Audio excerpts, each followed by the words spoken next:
Hello and welcome. Today, we're diving into the mind of a man who 500 years ago wrote a guide to power so controversial it's still debated today. Niccolò Machiavelli.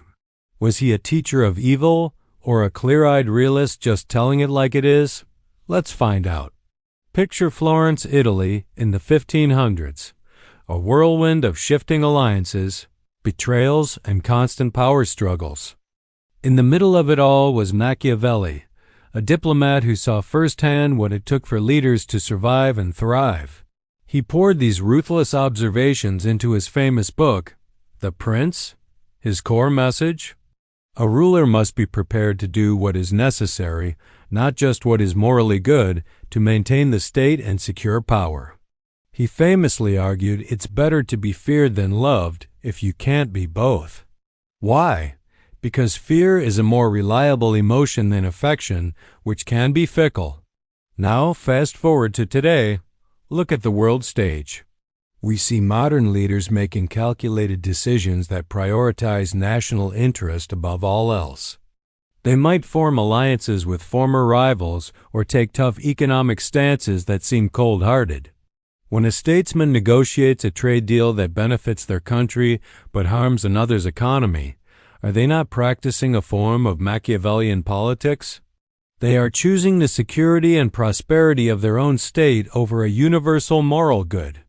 It's the pragmatic, sometimes brutal, logic of the ends justify the means. This isn't necessarily evil. From their perspective, it's responsible governance. The leader's primary duty, Machiavelli would argue, is to the state itself. But what about the counter-argument? What about the dream of a world built on cooperation, ethics, and mutual respect? This is where our peace activist comes in. She would look at Machiavelli's ideas and see the root of endless conflict. She'd argue that leaders who focus only on fear and power create a cycle of distrust and war. True, lasting security, she believes, comes not from a strong military or cunning diplomacy, but from building bridges, fostering understanding, and upholding human rights for everyone, not just one's own citizens. For her, a leader's morality is not a private matter, but the very foundation of a just and peaceful world. The means, in fact, shape the ends. So, who is right? The calculated statesman or the passionate activist? The genius of Machiavelli is that his work forces us to confront this very question. He doesn't give us comfortable answers. He shows us the world as it often is, not as we wish it would be. He holds up a mirror to power, and even 5 centuries later, the reflection is as sharp and unsettling as ever. Does a leader's survival justify any action, or is there a moral line that should never be crossed? The debate rages on, in the halls of power and in the streets, proving that Machiavelli is still very much with us. What do you think?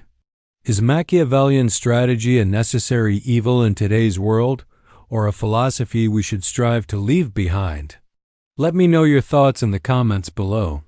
Thanks for watching, and if you enjoyed this deep dive, don't forget to like, subscribe, and hit that notification bell for more content. See you next time.